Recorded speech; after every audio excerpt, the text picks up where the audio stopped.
Bonjour à tous, merci de nous avoir rejoints pour alors j'ai perdu le fil, 8e séminaire, le premier séminaire après la pause estivale. On a choisi de traiter un sujet qui apparemment a eu du succès, puisqu'on on a fait le plein. On a saturé notre propre capacité là, pour parler du mécanisme de capacité qui va changer. Alors, on ne sait pas très bien à quel moment, mais il faut qu'il change en 2026. Je vous rappelle un tout petit peu le principe. LNEO Academy, une session tous les mois.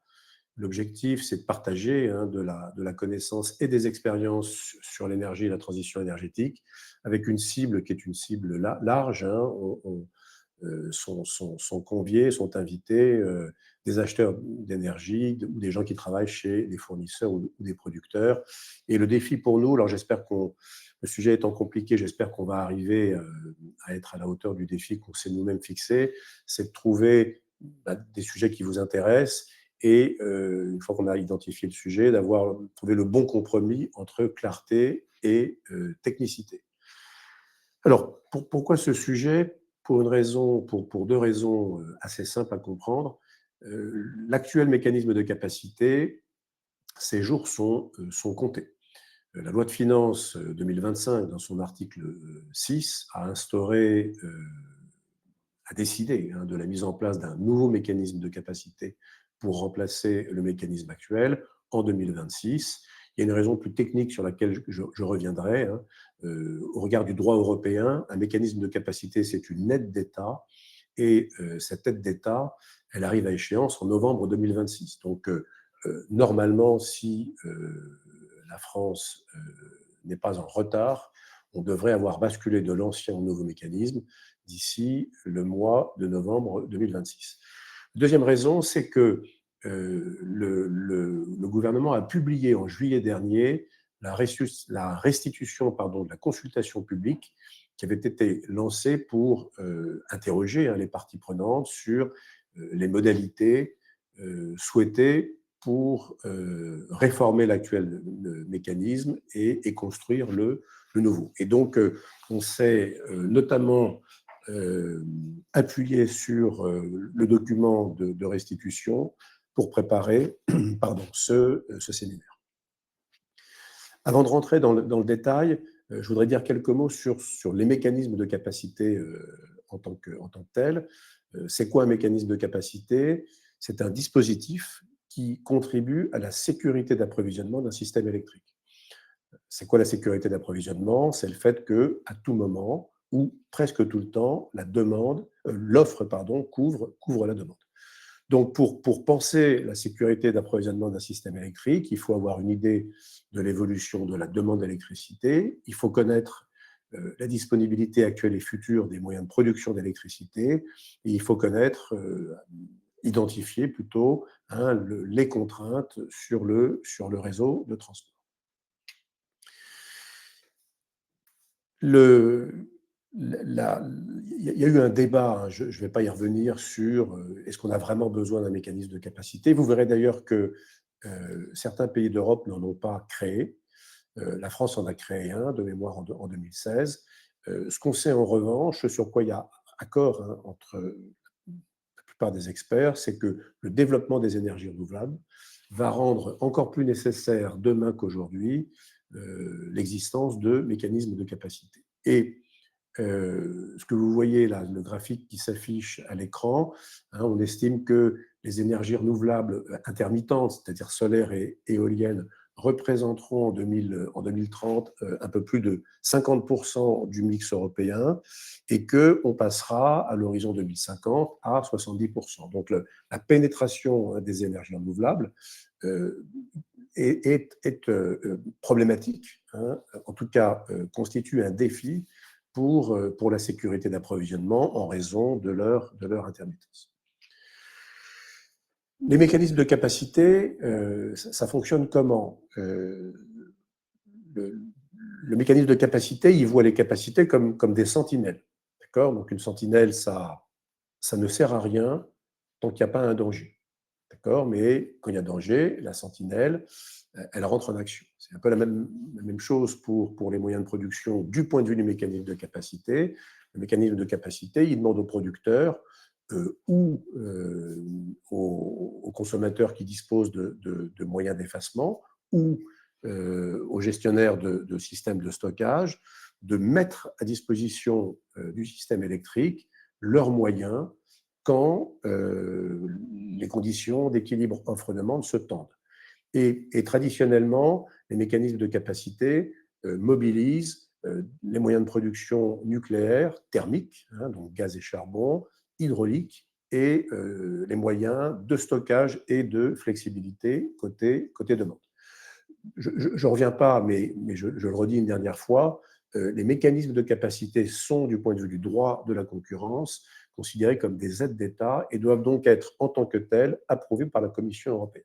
Ce qui veut dire que le jour où la France aura construit dans le détail le nouveau mécanisme de capacité, il faudra qu'elle le soumette à la Commission pour approbation. Je trouve que on va s'arrêter quelques minutes sur cette carte, qui est une carte, alors c'est plus que l'Union européenne, c'est l'Union européenne et un certain nombre de pays qui sont proches, je pense au Royaume-Uni, à la Suisse ou à la Norvège.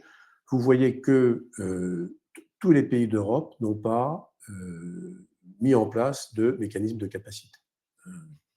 Trois exceptions notables, ou quatre, hein, les Pays-Bas, l'Espagne, le Portugal et le Royaume-Uni. Et les pays qui ont mis en place des mécanismes de capacité n'ont pas forcément mis en place les mêmes systèmes. Alors je ne sais pas quelle est la couleur, on va dire en rouge foncé ou en grenat, hein, l'Italie, la Pologne et l'Irlande ont mis en place un mécanisme qu'on qualifie de market wide avec acheteur unique. Je reviendrai sur ce que signifient ces deux termes. L'Allemagne, la Suède et la Finlande, en orange, ont un système qui repose sur des réserves stratégiques. Et la France a fait cavalier seul en ayant un système qu'on qualifie de market-wide décentralisé. Alors, c'est ce mécanisme, hein, donc mis en place en 2016 et qui prévaut aujourd'hui, comment le caractériser? Il est market-wide. Ça veut dire quoi? Ça veut dire qu'il est agnostique sur la nature des capacités retenues pour conforter l'équilibre offre-demande. Donc, peuvent participer aux enchères de capacité les producteurs, les clients susceptibles de s'effacer et les moyens de stockage. Et toutes ces capacités sont traitées de manière identique, donc reçoivent pour un service rendu identique la même rémunération. Deuxièmement, c'est un système qui est décentralisé. Ça veut dire quoi? Ça veut dire que ce sont les fournisseurs qui, dans le système actuel, évaluent leurs besoins de capacité et achètent les capacités dont ils estiment avoir besoin. Donc RTE joue un rôle dans le mécanisme actuel. On verra qu'il devrait jouer un rôle plus important dans le mécanisme futur, mais RTE organise des enchères. Il y a un certain nombre d'enchères, jusqu'à 15 enchères en fait, en amont de l'année de livraison, mais ceux qui achètent des capacités, ce sont les fournisseurs. Et comme les fournisseurs sont plusieurs, hein, c'est ce qui fait qu'on parle de système décentralisé. Et voilà. Et par ailleurs, c'est peut-être quelque chose qui est moins connu, enfin, c'est connu des producteurs, mais pas forcément des autres acteurs. Ce qui caractérise, la troisième caractéristique du mécanisme français de capacité, c'est qu'il rémunère non seulement les capacités existantes, mais les capacités futures. Comment? En organisant un appel d'offres pour des capacités qui n'existent pas encore, mais qui sont susceptibles de se développer dans les 4 ans. Voilà pour les caractéristiques du système actuel. Comment il fonctionne? Donc, on va aller vite parce que c'est connu, mais donc, encore une fois, on a des producteurs et des opérateurs d'effacement qui disposent de capacités et qui les vendent, et des fournisseurs qui sont les obligés du système et qui en achètent. Et deux modalités d'échange, des enchères, organisées sous l'égide de RTE, mais par Apex Spot, et puis des achats de gré à gré. RTE, encore une fois, il joue un rôle central puisque c'est lui qui attribue, certifie et attribue les garanties de capacité, c'est lui qui calcule les obligations de capacité des fournisseurs, et c'est lui qui assure le pilotage opérationnel du système. Il est aujourd'hui, et il le sera demain encore davantage, il est le sponsor du mécanisme. Le coût de la capacité, comment il se calcule? Alors, pour un fournisseur ou pour un client, quand le fournisseur répercute le coût de la capacité à son ou à ses clients. Voilà, on regarde la puissance moyenne appelée pendant un certain nombre d'heures, de jours, pardon, dans l'année, les jours PP1. Et alors, ce n'est pas les 24 heures, on regarde la puissance moyenne appelée sur les plages horaires, 7h, 15h, 18h, 20h. Et puis, on multiplie par le prix de la capacité, qui est un prix donc en euros par mégawatt, prix formé dans le cadre des enchères ou lors d'échanges de gré à gré entre les producteurs d'une part, les fournisseurs de l'autre. Je rappelle que l'obligation de capacité, c'est un peu comme le droit à Rennes, il incombe, ce sont les fournisseurs qui le portent. Ils répercutent à leurs clients, mais les obligés, ce sont les fournisseurs eux-mêmes.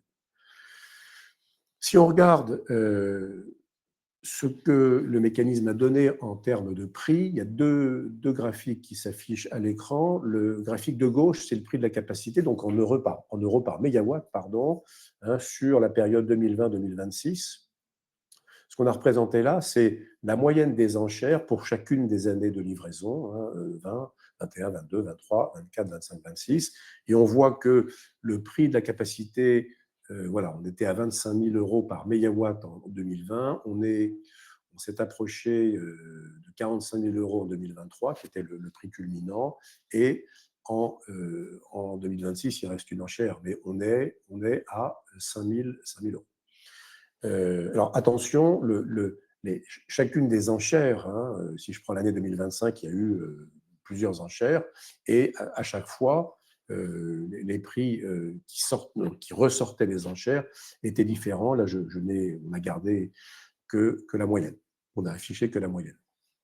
Et comment ça se traduit en euros par mégawattheure chez les clients?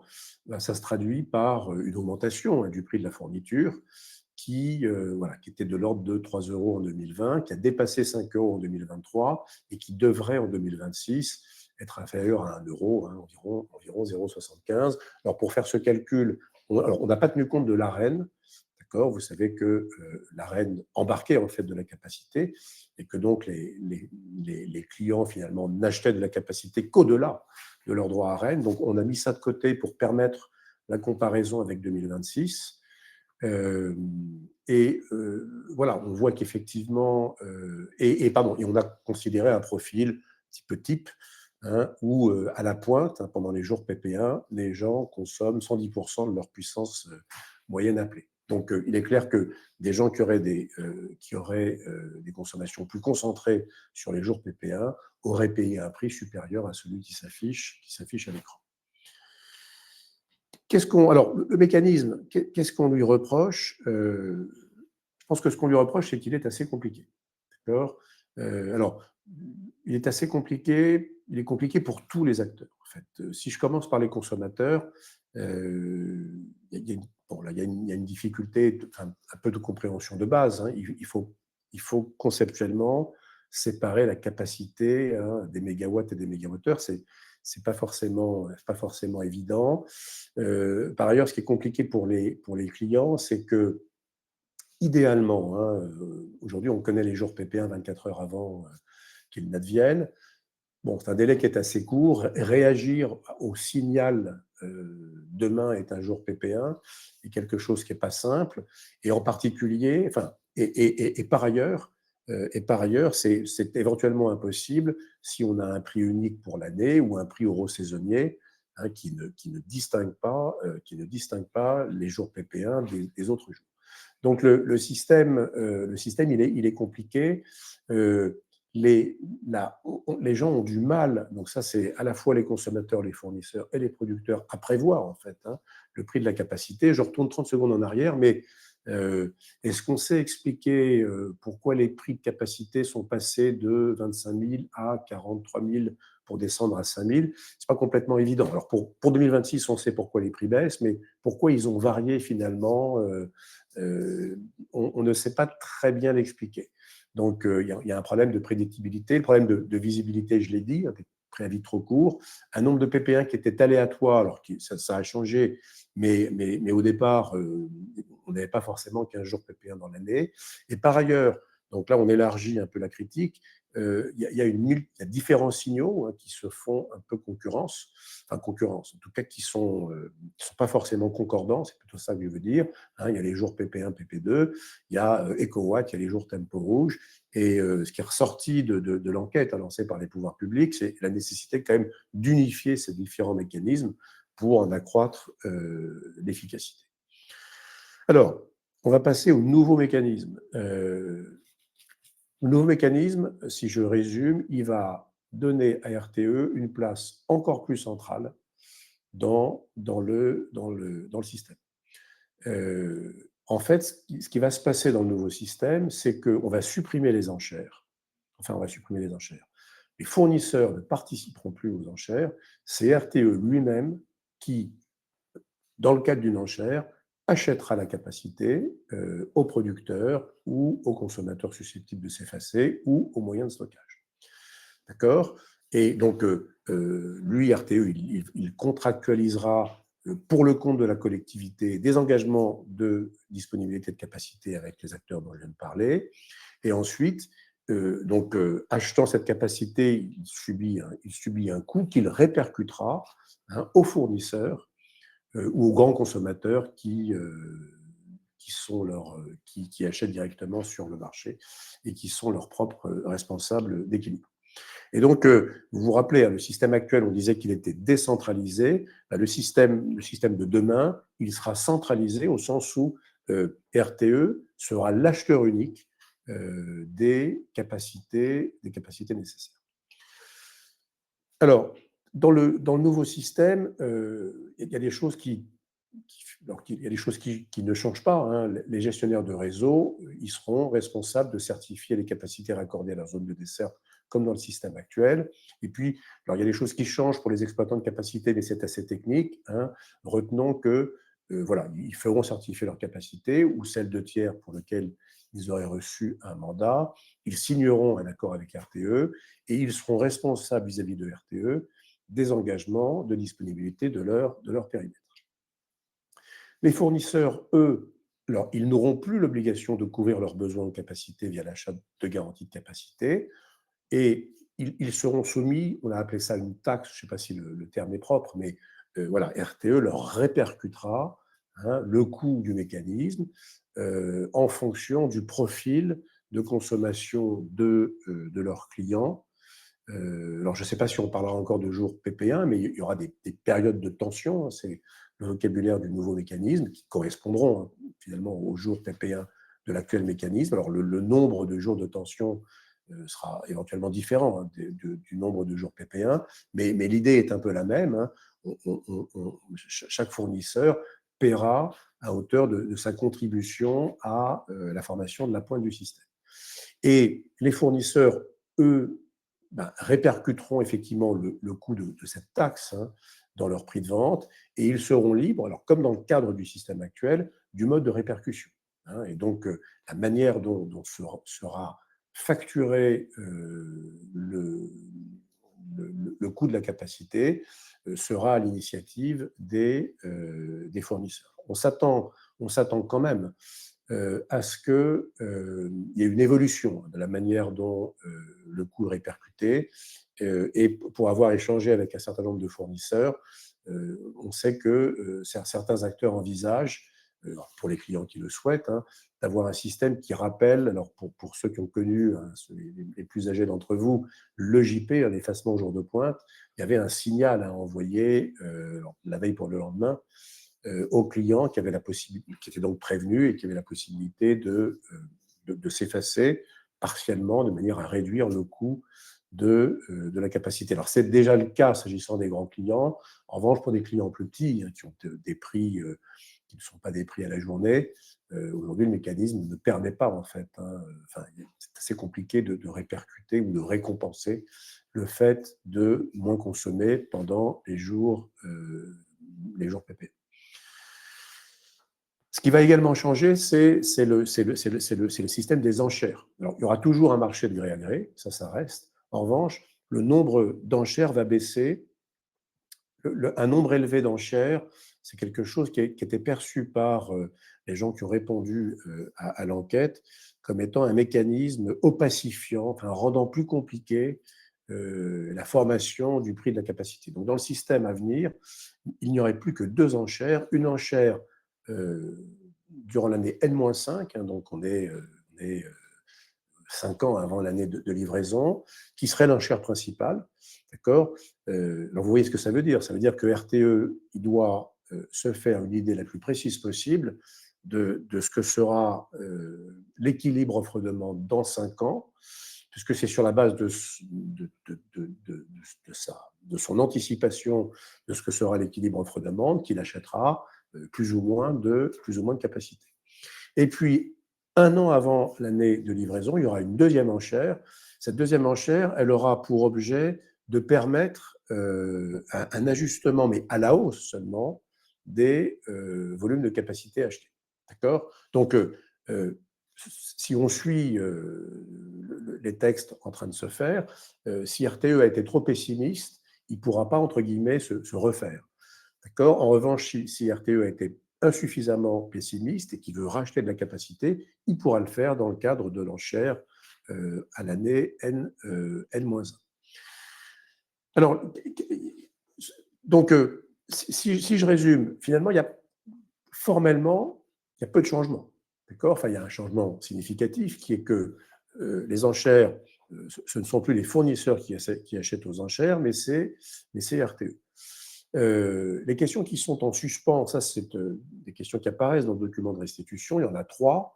D'abord, c'est est-ce qu'il faut, dans le cadre du nouveau mécanisme, accorder une priorité aux flexibilités décarbonées, donc revenir hein, sur le qualificatif market-wide. Hein, aujourd'hui, encore une fois, on est agnostique. Tous ceux qui ont de la capacité peuvent participer aux enchères. Là, la question est posée de savoir si les flexibilités décarbonées bénéficieraient d'un régime, je n'ai pas envie de dire de faveur, mais en tout cas particulier. Deuxième question donc, posée par le document, par la synthèse hein, réalisée par les pouvoirs publics, c'est faut-il plafonner la rémunération des capacités existantes? Il y a un plafond hein, dans le mécanisme de capacité actuel. La question se pose de savoir si, pour les capacités existantes et non pas pour les capacités en construction, il faut introduire un plafond. Et puis, il y a une troisième question, donc une question plus pratico-pratique, mais qui a son importance, c'est comment on gère la contrainte de calendrier quand on passe de l'ancien système au nouveau. Et moi, je rajouterais donc des questions qui, elles, ne sont pas dans le document, mais qui me semblent importantes. La première question, enfin, une question qu'on a envie de se poser, c'est est-ce que finalement, le futur système, est-ce qu'il nous, toute chose égale par ailleurs, est-ce qu'il débouchera sur des prix de capacité plus élevés ou moins élevés que le système actuel? Et il n'y a pas de réponse très claire, donc je vais décevoir les participants, mais je vous livre l'état de notre réflexion. Le fait d'avoir un acheteur unique, encore une fois, toute chose égale par ailleurs, fait qu'on devrait avoir un prix de capacité un peu moins élevé. Pourquoi? C'est un cours d'économie de première année, un monopole qui vend, il peut vendre à un prix plus cher que 50 personnes en concurrence. Et à l'inverse, un monopole qui achète, a priori, peut acheter moins cher que quand les acheteurs sont en concurrence pour acquérir de la capacité. Donc ça, c'est plutôt un argument pour dire que les prix pourraient être plus bas. Un deuxième argument qui est de dire, on peut, il ne faut pas faire de procès à RTE, mais on pourrait imaginer que RTE, qui est garant hein, de l'équilibre offre-demande, soit, disons, plus pessimiste ou en tout cas plus prudent que ne l'étaient les fournisseurs. Et voilà, l'aversion au risque de RTE pourrait être supérieure à celle des fournisseurs, et ça, c'est quelque chose qui aurait tendance à faire monter les prix.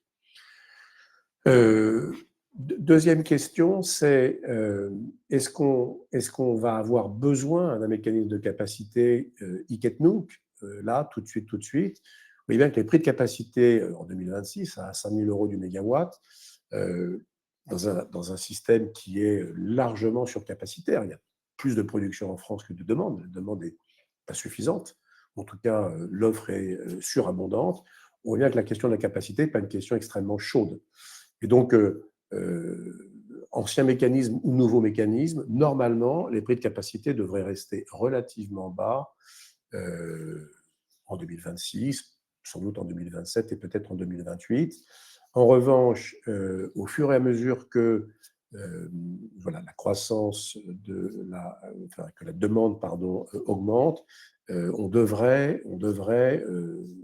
la question de l'équilibre offre-demande redeviendra une question prégnante et les prix pourraient monter. Donc, l'avantage de changer aujourd'hui, c'est que on va découvrir le nouveau système à un moment où la question de la capacité n'est pas la question la plus importante du moment. Voilà, j'ai terminé mon exposé. Je vais voir s'il y a des questions. Alors oui, hop, je ne suis pas le plus doué. Question. Alors, a-t-on une idée du montant de la taxe à venir pour 2026? Alors, pour 2026, on va être, je pense, je pense qu'on aura du mal en France à voter le nouveau mécanisme avant le mois de novembre. Je suis pessimiste à mon tour, mais voilà, le coup près, c'est novembre 2026. Donc, je pense qu'on va vivre en 2026 avec, dans le cadre de l'ancien système assez largement. Et donc, si on devait basculer vers le nouveau mécanisme, comment dirais-je, au début 2027, moi, je m'attends à des prix qui sont assez similaires à ceux que l'on connaît aujourd'hui. Alors, la transition entre les deux mécanismes, alors, elle va être compliquée. Bon, c'est un sujet compliqué, vous l'avez bien compris, d'autant que vous voyez que dans le nouveau mécanisme, il faut être capable d'organiser une enchère 4 ans avant. Donc, si on quitte l'ancien mécanisme pour basculer dans le nouveau, les 4 ans, on ne les a pas. Donc, je ne sais pas très bien. Alors, je ne sais pas très bien comment on va effectivement gérer la transition. Alors, est-ce qu'on reconduira l'actuel mécanisme pendant une période intermédiaire? Ça pourrait être une solution. Est-ce que vous vous rappelez le calendrier des enchères, hein? Il y a une enchère 1 an avant. Enfin, l'enchère principale, elle est 5 ans avant, mais il y a l'enchère d'ajustement qui est 1 an avant. Est-ce qu'on n'aurait qu'une seule enchère 1 an avant? Ce serait une possibilité pour basculer, par exemple, en 2027. Donc, avoir une enchère en 2026 pour basculer, donc, où RTE serait l'acheteur, pour basculer en 2027 dans le nouveau mécanisme. Absolument. Est-ce que j'achète des garanties de capacité pour 2026? Oui. Hein, donc, le système, il est bancable, hein, il est fongible. Hein, les garanties de capacité, quand bien même le système basculerait, en fait, je ne sais pas, le 1er juillet 2026, mais ça me semble très peu probable, les garanties de capacité continueront à être, je veux dire, à porter leurs effets, y compris dans le cadre du nouveau mécanisme. Une baisse très forte des prix, alors oui, alors on l'a déjà, d'accord, on l'a déjà, et quand on lit les textes européens, on pourrait imaginer, certains pays n'ont pas de mécanisme de capacité, la France aurait pu imaginer, je pense que ce n'est pas ce qu'elle fera, mais on aurait pu imaginer qu'elle décide de ne pas avoir de mécanisme de capacité dans l'immédiat. A priori, les pouvoirs publics y tiennent et je pense qu'ils ont raison, mais en toute logique, les prix de capacité devraient être modérés en 26 et 27. Après effectivement, on verra. Est-ce que j'ai oublié les questions? Alors, très bonne question. Quelles sont les règles et les méthodes utilisées par RTE pour déterminer et anticiper les heures de pointe? Alors, il me reste 30 secondes, mais c'est tout le problème. Bon, RTE est très certainement l'acteur qui, de par sa position, a à la fois la meilleure connaissance et, je pense, l'expertise la plus pointue pour anticiper, enfin c'est son job, hein, pour anticiper ce que l'équilibre offre-demande à moyen terme. Alors, les règles, bon, je ne vais pas avoir le temps. Il y a des règles, hein, y compris le code de l'énergie, je veux dire, explique ce que c'est que la défaillance, à quelle est la hauteur de défaillance qu'on peut avoir. Donc, les modèles de RTE intègrent en fait, hein, cette exigence de qualité de service pour calibrer les capacités qu'il achètera de manière à garantir, qu'on couvre bien la demande par l'offre. Alors, est-ce qu'il ira, enfin, jusqu'où RTE ira dans la transparence? Est-ce que les calculs qu'il fait seront portés à la connaissance du public? J'en sais rien. Ça pourrait être une bonne idée. Voilà, je suis désolé, on a atteint le temps qui m'était imparti. Voilà, on peut répondre aux questions par mail, par téléphone ou par tout moyen qui serait pratique. Je vous remercie pour votre présence et je vous souhaite un bon après-midi.